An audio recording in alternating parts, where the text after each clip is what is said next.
Hey, welcome to this episode of the Smarter Business Podcast. What we try to do here is take a look at business advice through a bit of a video lens.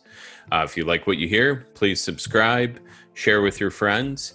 Our guest today is Kanishka of YAMU Media. And Kanishka, I'm going to give you an opportunity to just go ahead and introduce yourself and YAMU Media. Thanks, Neil, for having me. So I founded YAMU Media a year ago. We're a digital marketing agency focused on developing digital strategies and creative strategies to help scale B2B and B2C businesses. I got started in the community as a CMO for Aviate Audio, which is an audio electronics startup, and then just kind of moved my way around with the startup community, met a lot of people, and that's kind of how it all came to shape. That's awesome. And I can you give us like a short version of what Aviate Audio is? Because I think that's an interesting starting point too.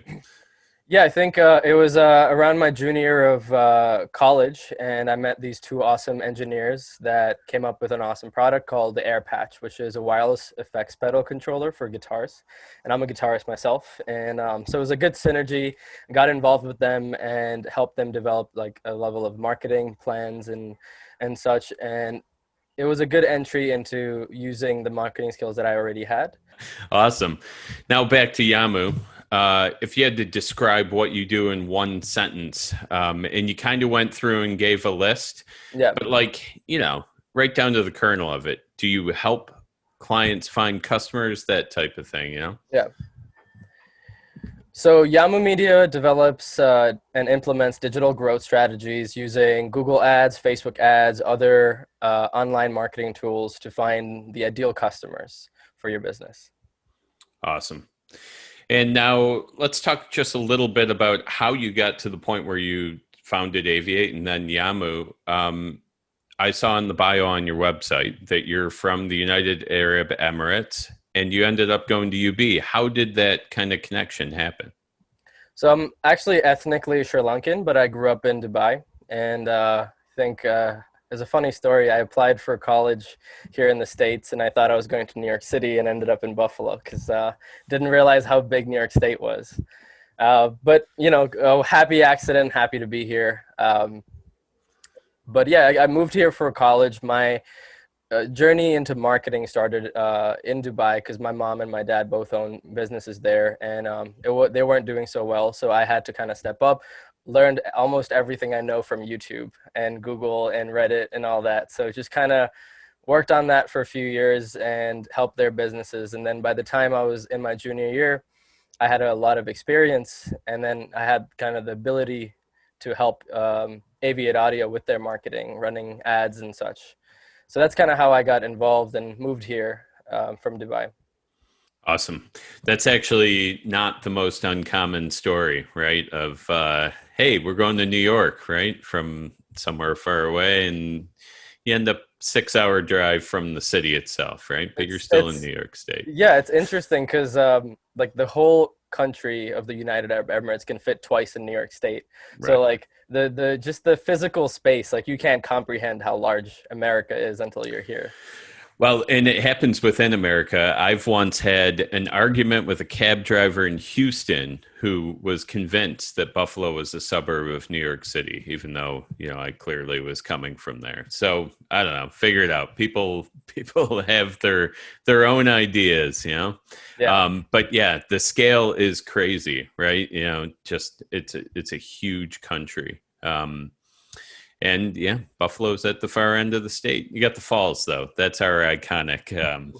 100%. I think every time I tell my family or friends back in Dubai that I'm, living in Buffalo and it's not close to New York City, it just doesn't click. They don't they can't comprehend that I'm 6 hours away. They're like, oh, then you're not in New York. It's like, no, I'm still in New York. Yes. It's a long way. Yeah.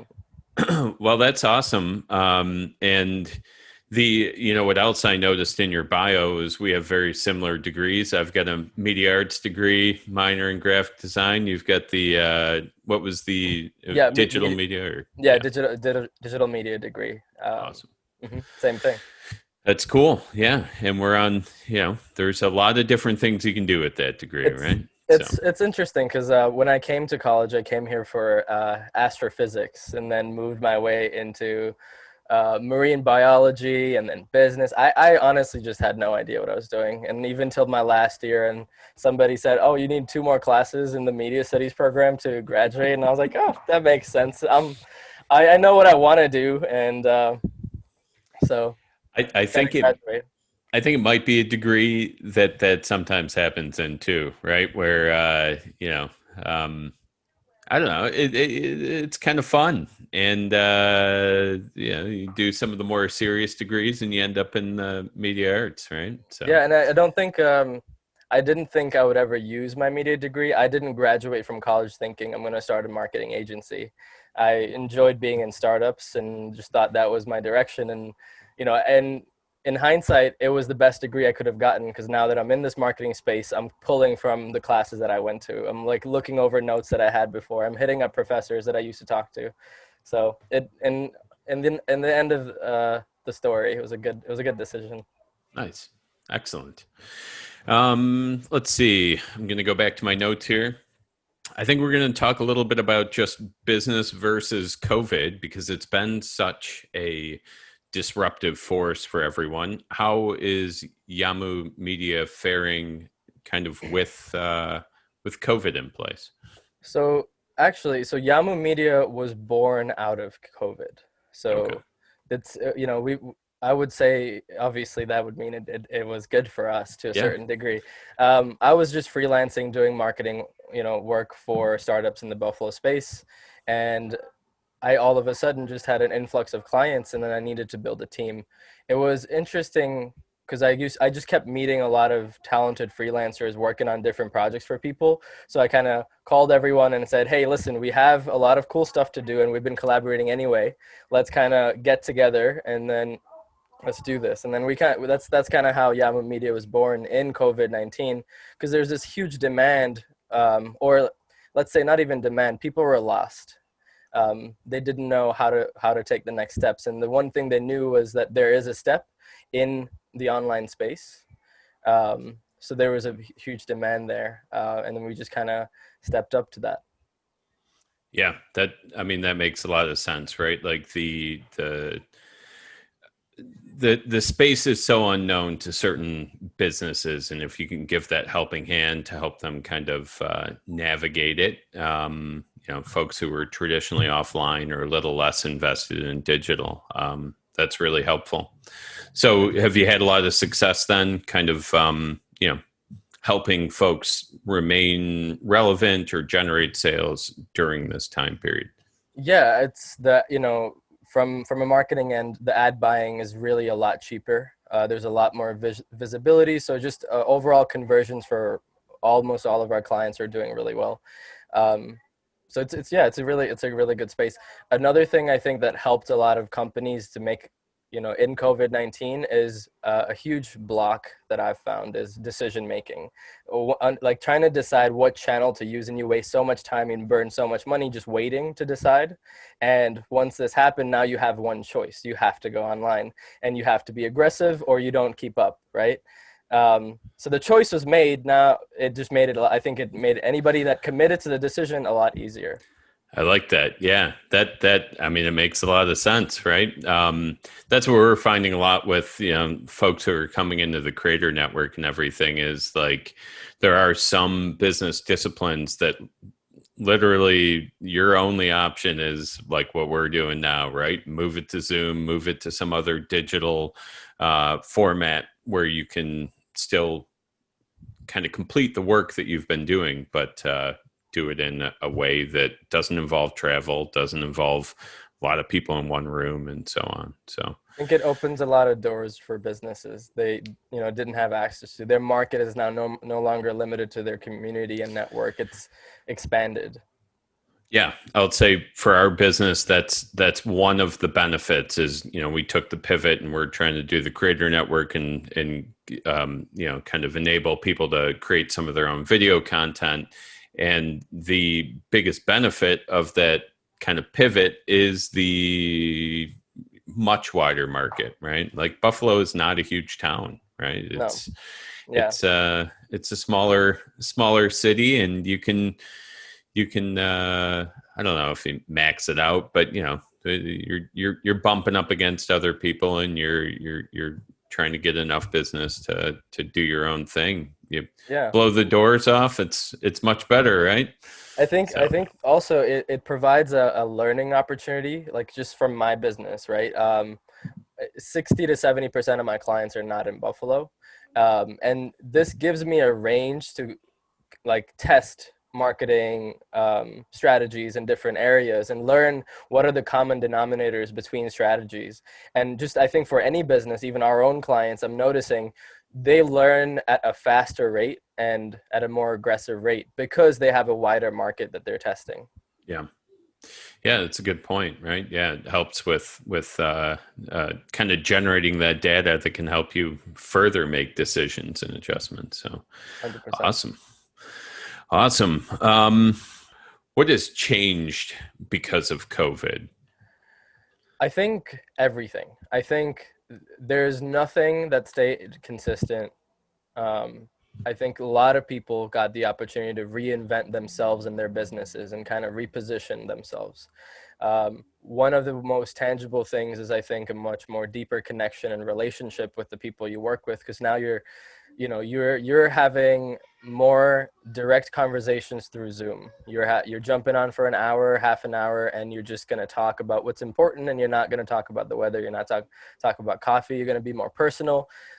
My clients know what's happening with my life and my visa situation. I know what's happening with their kids in school. Like it's just, I think the relationships have definitely gotten stronger, and that's, I would say, one of the most significant changes. Excellent. That's a good change, right? I would say So so. it's been very positive so far on the 100%. COVID front. So, Yeah. well, what do you think stayed the same? Anything, or I think that would be a hard question for me personally to answer, because I just started a business. So everything that I know is new, and I don't have any context to what it would have been sure? otherwise. That's a great answer. I tried to stick you, but you got it. Do you see any challenges with like kind of this new way of doing business? I would say yes. Obviously it's better because you're getting a lot more access to a lot more people. But at the same time, you have a lot of people struggling that would normally not be. It really turns, it closed off an entire sector of business that I could be helping, or just it's sad, and that's a tough thing to deal with. And I think, you asked me about what changed, and then, like, the positive light of COVID-19 for me. But on every day I have to deal with the fact that my mom and my dad's business are tanking, and there's nothing to do to stop that. Like there's no marketing effort can be done to stop the tanking of an in-person business. So it's just balancing your wins and losses, I would say, is one of the hardest things to do right now. Yeah, I'm seeing in the notes a dance school, huh? For Hmm. yeah, Yeah. that's Yeah. I yeah, those in person, like especially physical activity, at least with New York State's restrictions, type setups are tough, right? Because that's just such a risk versus other types of businesses. So, Yeah. hmm. Well, that's too bad. The Yeah, so we got the positive and the negative Yeah, there. and I think, we tried our best for my mom's business. We tried our best to go virtual. Right, It maybe brought in like 20% of the revenue that they normally do, which is fine. But like the rent for the property is the same, the lease is the same, the right. expenses are the same. So it's just there's just no way to keep up with the bills with just an online class. Yeah, You know. yeah. Well, I can say for my own business, we left our office space because it was no longer an asset to us. It was an expense, but it didn't generate any benefit. So I get it. We were in the same spot, yeah, and we Yeah. had to step out. So all right, well, let's change gears here. I don't have a real clean segue. So we're gonna switch it up, just like this. We're gonna start talking about the VidWheel Creator Network is our main product now, and I try to incorporate a little segment into each one of these podcasts on it. Part of the reason I wanted to have you on for this month's podcast is our monthly theme for the month of October is video strategy. And now, from some of the conversations we've had, I know you're big on strategy. Now, I guess the first question I'll have is, how do you build strategies for your clients for just generic digital media campaigns? I think two of the main things that we focus on: one, identifying the end goal. What is the objective, right? And then what is your risk tolerance to that objective? And then based on that, we split test everything, A/B test everything, figure out, there's two markets you're targeting. Let's build something for this and that market, and then run it for a week or month, see what happens, and decide to move forward. And I think, the core of any strategy, I think, is the testing. Excellent. Yeah. Back to using analytics to get it right. 100%. I like it. All right. So if there's one piece of that digital marketing campaign that you think is absolutely the most important, what do you think that is? I think it's, I think I said it a little bit, but A/B testing. Just always test everything that you're doing. I've worked with people that would come to me and have kind of a firm, like, I know what's going to work. This is what's going to work. Let's put all of our money into this thing. And it almost always never works. Because if it was going to work, they'd already be doing it, right? 100%. 100%. Yeah. Well, I guess on that note, have you ever had a real surprising thing where you were like, I'm betting on, that this is going to work for this client, and then something just totally out of the blue was the direction based on the A/B testing? Yeah. I mean, I think that happens every single time. Like, I'm not attached to my strategies, because if I am, there's a bias, and I try to push it when it doesn't need to be pushed. So I think there was one moment where a client came to us with a huge budget for an e-commerce strategy to sell on Amazon. And I looked at it and I was like, there's no way this is going to work. Like, there's just absolutely no way. These are your other options. And they were so resistant, and they just knew exactly what to do. And I had to say no. I was like, I can't with a clear conscience support this, because here's all the data, and you're telling me, the conversation was around, they were trying to convince me that I can manipulate Amazon to do well for their product. And yeah, that's tricky. Yeah, people have some kind of preconceived notions on how the world works, and they come in with those expectations, and it's quite hard to navigate those. Yeah, and if you get in those spots, sometimes it's hard to do, but often the best thing to do is just, maybe that's not your client, or you try to figure out a different way to work with them, right? 100%. I think one of to answer your question again, sure. A second part is transparency. And I think if the client and myself, if we can't be friends, if we can't be transparent, and I'll tell you exactly what I want to do, and you tell me exactly what you want to do, and if that conversation doesn't happen in the beginning, it's not good for either party. Sure. And one reason why I think I'm doing quite well right now is I have a lot of awesome mentors. Jack, Clark, Zach, just a lot of these people in the Buffalo community. And one of the first pieces of advice that Zach Schneider gave me was, fire this client, fire that client. That's the first thing that he did, and I get it. And in hindsight, that opened up so many doors, because I was spending so much time trying to communicate with somebody who wasn't ready yet. Yes. Yeah. That is, that is a tough thing to do, but I have to say that is one of the best things that you can do, right? If somebody doesn't fit what you're trying to do, and they're not going to give you what you need to do a good job for them, they got to go. And it's hard to do sometimes. It's tough. Right? I get attached. Yeah. I'm very emotional that way. Yeah. Yeah. Well, sometimes it's hard to help the people who ultimately maybe don't want to be helped, right? So 100%. All right. So, on any of these digital campaigns, because this is a podcast that does come back to video, because Mm-hmm. that's what we do.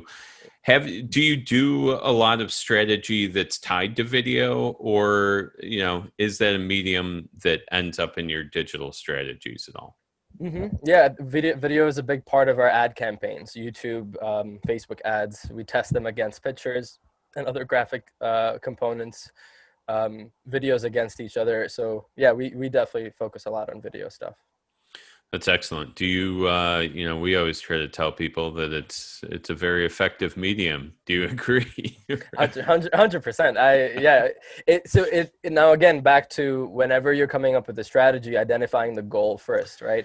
Right. If you have a product that's pretty straightforward, you don't need to spend a 15-second or 30 seconds gaining interest when you can just give an offer for 50% off or something like that. But if it's a new product that's new to market, you want a video to explain how this thing works and why it adds value to your life. So I think it just comes down to what is your goal, and then sometimes the video fits and it's needed and necessary, while other times it's the opposite and it's not necessary. Right. And just knowing when it is and not is, I think, That's half the place to battle, be. right? And then you test to find out the other half. So that's great. 100%. Awesome. So the next question that I have here is one that I ask to every person who's been on the podcast. This is kind of our singular thread.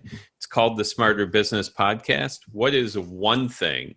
And now the one thing is to make it hard on you. You have to pick one.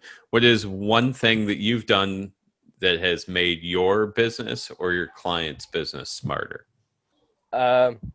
Always start from scratch for projects. Come into projects with no assumptions, even within my own team. And even if I'm working for a client, assume you know nothing and start from there.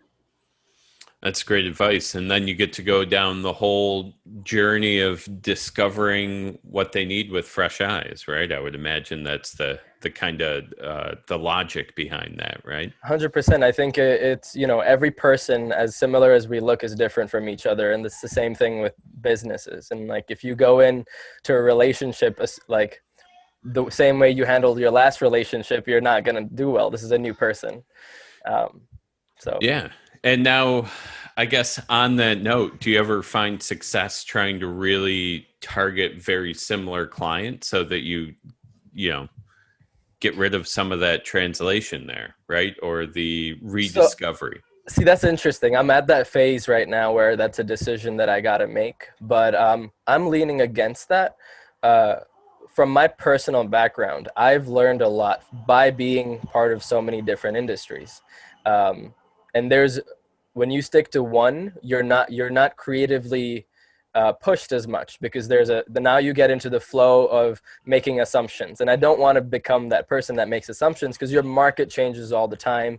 Your audience changes all the time. So I would say I like to work with people that, from any different industry, just because then I can learn a lot from each other and then funnel to each other.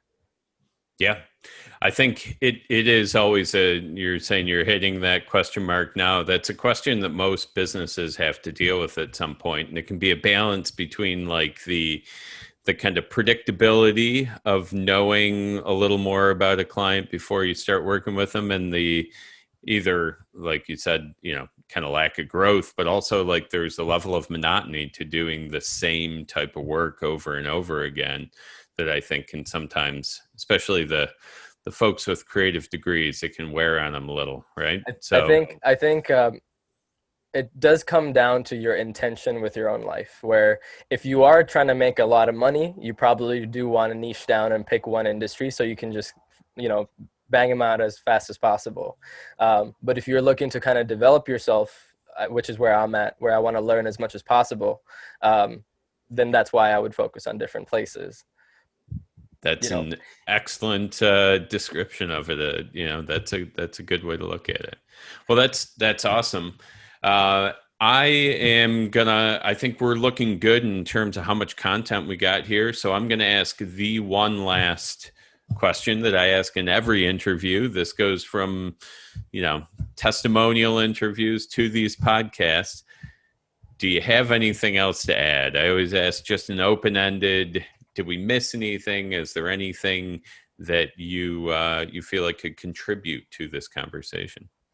Yeah, and in I wrote down a few of my recommendations for things, so I could Sure. probably jump Go into for that. it. Um, a game changer for my business was reading the book Traction. It helped me really get organized. That led me to like this whole path to read a bunch of books. So then now I'm currently reading The Power of Now, which is mindfulness meditation book, which is, that balance between business and personal is really important. And these books definitely help out a lot. A habit that I've started that is really keeping me aligned is reading 3 books a month, one business development book, one mind, development, personal development book, and another fiction story, whatever it is. And that combination of reading those 3 books every day, like a little bit of each, keeps me grounded because I never get the chance to dive too deeply into just one thing. So I get to live my life at a regular pace because I'm always tapped into all aspects of it. I like that. I think that's an awesome kind of tip. I've done something along those lines without really, I guess, knowing it, but I usually, kind of balance business books and fiction, right? I try to like kind of trade off a little bit, or like you're saying, same day, read a little bit of one, read a little bit of another. I've been a little fiction heavy lately, but I think, I've always tried to keep that balance. yeah, And then the self-help type books, those find their way in once in a while, but that's definitely, of the 3 legs of that stool, that's the shortest one for me, but they're yeah, helpful. They're yeah, always good for 100%. you. But I think there's a category of self-help that you need at certain levels of your life, right? I Sure. think if you're like a young college entrepreneur that doesn't have much going for them but has a lot of energy, there's a set of books there. There's now a Sure. practicing entrepreneur that has a lot of things going on and how to balance all that. So I think the self-help, there's like tiers to those categories, Sure. and like the higher, the further you go along your career, like there's different levels of books that you're reading. Well, I am going to ask you one last question, which is, of the books you're reading right now, what do you recommend? The Power of Now, Eckhart Tolle. Okay. um, an awesome book.